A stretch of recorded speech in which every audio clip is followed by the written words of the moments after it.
Garigist. Is that right? Oh, Garage East? Garage East, is that Yeah, what you say? they're making some really funky meads. Yeah. So he's got a cool story in that all he did for 2 years was give away his mead. He gave away, I think it was like 1,700 bottles over 2 years. And so, by the time he was ready to actually launch this thing, which is what he's doing now, he's got an army of people, not ready to knock down his door. And so that's one way to do it. Just share your stuff as much as you possibly can. Get it to everyone's hands, and it'll pay off. Yeah, it really does. I told Sergio to come over here into the live chat and say that. We can gang up on him over here. Not really, Sergio. We would never do that. But yeah, I think we're gonna have fun, you and I, with some of this stuff. We got to talk offline about. I heard some things, and I'm gonna bounce off of you for your talk next month. Because you were talking about doing some specialization stuff in there, and I think I found something for you. Oh, cool. Yeah, and what you were saying, it's just like stuff that I think that you might find interesting. So we'll do that offline. But all the marketing people are out there going, what? Come to the AMMA conference and you'll find out. Yeah, exactly. There you go. I'm excited for that. Yeah. Oh, yeah. I am too. It's been a lot of work putting it together. Well, it's still going to be quite a lot of work yet putting it together. But I'm really looking forward to it because I want to hear what everybody's got to say. One of the nice things about being the organizer means I get to be there. Me and my minions. I want to be a minion next year. Well, if you'd come out this year, you would have been minionized. But no, you want to go to Italy later this year. Yeah, I'm bringing my monogoggle. Minion. Bring your monogoggle. That would be great. We'll see how many people get it.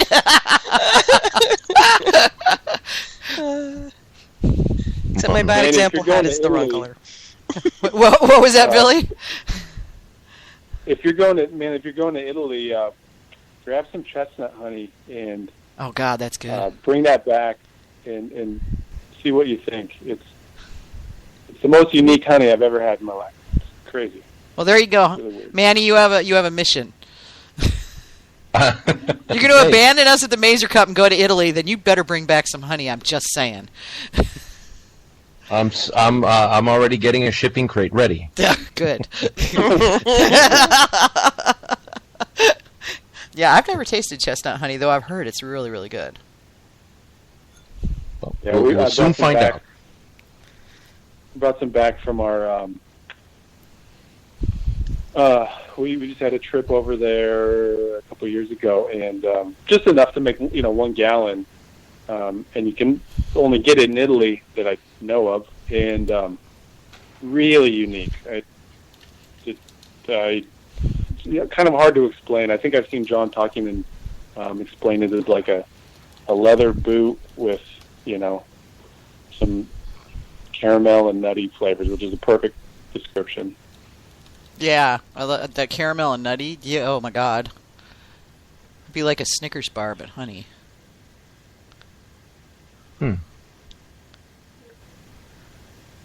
I think Sergio may be heading in this direction. I got a thumbs up from him in Messenger.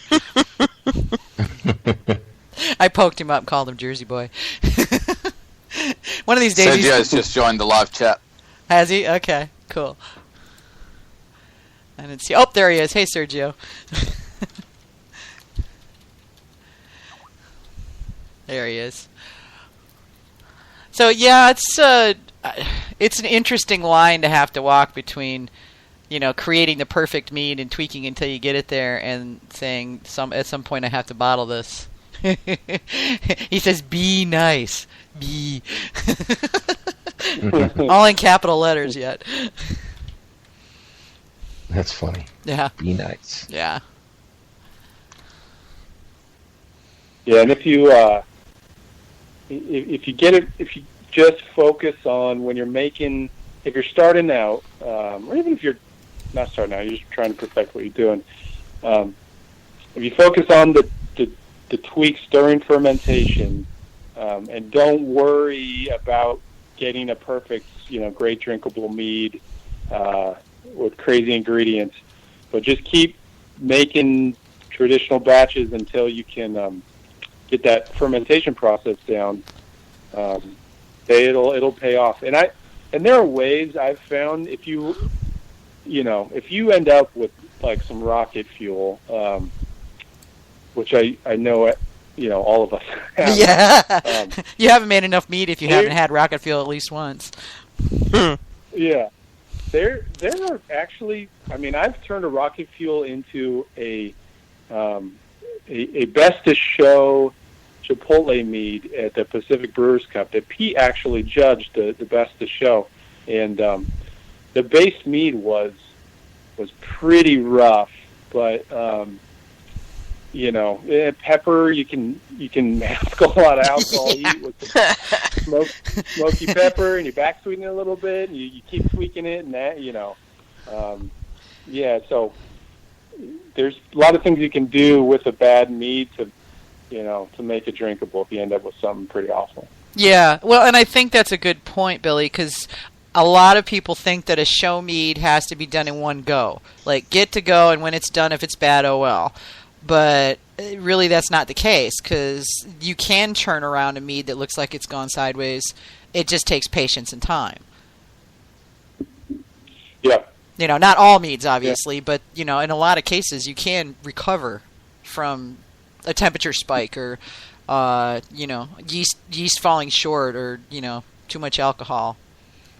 Rocket fuel. Oh, yeah. Yeah. People don't realize that. They don't, for show meads, they think it's got to be started and it has to be perfect and then it finishes perfect and it's done and that's a show mead. It's like, no. Yeah. If you're ever trying to recover a mead, just think sweetness and bold flavors, right?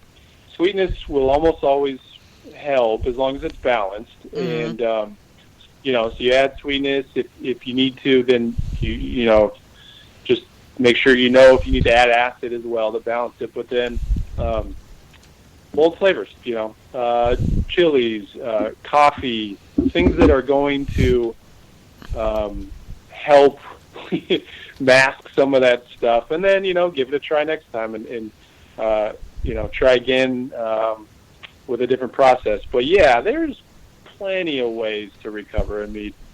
You just I don't know. Got to be willing to try. And it's a good bit of it is just being willing to dig a little bit and find out what other people have done when that's happened to them. And then it's out there. You just got to look for it. Some of it's on Got Mead. Some of it's on there's various really awesome mead groups that I actually have to make a list of for on Facebook. There's a huge mead Reddit. Huge. And then the Got Mead forums, the Got Mead boards, the Got Mead site, Sergio's Tasna site, there's that's Mead Made Right. I got a list. But yeah, there's a lot of resources out there. So, well, we've kind of kept you over long here, Billy, and I expect you'd probably like to, you're West Coast, it's not late for you, but I imagine you'd probably like to finish your evening. Yeah, still, it's a nice, still early out here, but it's been great. Yeah, likewise. Went by real fast, which is always a good sign. So yeah, it was fascinating. I'm sure the way you and I get, we could go on for a while longer, but we can do that at the Mazer Cup. David Webb is prompting me. What's your username on Got Mead? Yeah. Mine? Yes, yours. Do you have an account on Got Mead? It is Old Soul. Old Soul. That's you? Oh, okay. I didn't know that. Well, there's so many people. I can only keep track of some of them. Unless they tell me who they are and talk to me, and I don't know. Okay, did you get that, David? Old Soul.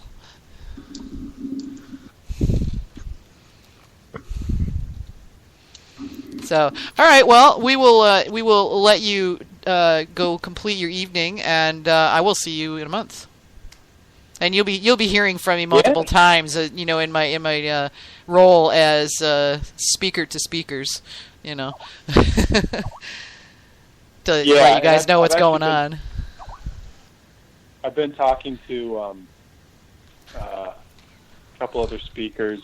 We're just all kind of coordinating to make sure there's not too much overlap, and Matt from Sap House is kind of doing a how to grow your meadery presentation. So we've been connecting, okay, you cover this, I'll cover this. So okay, good. It's going to be awesome. Yeah, we're going to we've got a really good turnout and some really interesting conversations that are going to be going on. All right, well, I'll be talking to you, behind the scenes, and I will definitely see you in, 30 days or so. Yeah. Awesome. All right, I'm excited, and thanks, everyone. This was fun. All right, thank you, Billy. It was really great having you on the show. Good night, Billy. Cheers, Billy. Thanks. Bye. All right, bye-bye. Good night. That was cool. Yeah. Yeah, you're having fun when you look up and go, we're at 2 hours already? Yeah, that was awesome. It was, yeah. And I'm the one who's supposed to be watching the clock, and it's like, shoot. I was literally sitting here with my chin on my fists and my elbows on the desk, staring at the screen and watching the chat feed and the social media feeds while listening to Billy. And somebody would ask me a question, I'm like, what? Oh, right, yeah, sorry, because I was just paying attention. He had a lot to say. You were fanning. You were being a fan. He's really shop talk. Yeah, well, shop talk, and he knows his stuff. He's made some good meads, and and he speaks well, so that's pretty cool. But all right, we should get our PSAs out of the way for the things we've been talking about, i.e., the MMA conference and the Mazer Cup. AJ, you want to take Mazer Cup, and I don't know, Hamish, you want to do one this week? Yeah, Sure, Hamish do.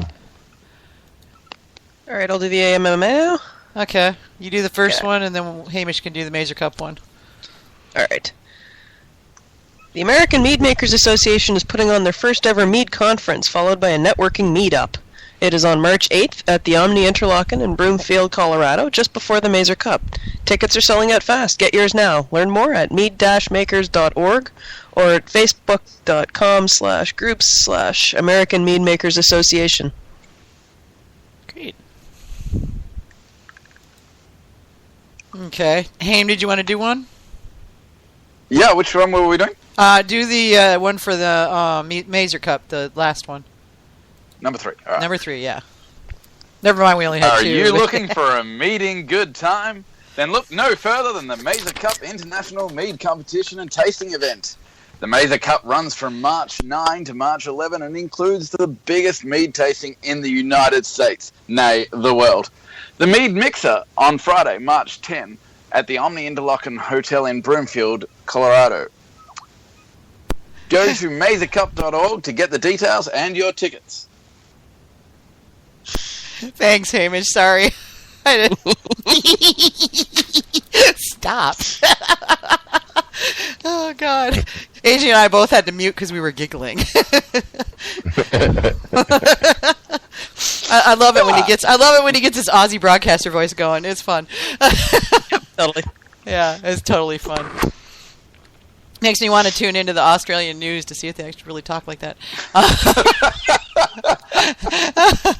Okay, we got a bunch of upcoming events. February 11th, this weekend, as a matter of fact, is Honey and Pollination Center at UC Davis is having a feast, a celebration of mead and honey. It's a pretty cool dinner. It's a little, it costs money, but it's well worth it. This is UC Davis, the Holy Grail. Oh, we're not worthy of fermentation. So, this is a really good place to go. They know how to throw a feast.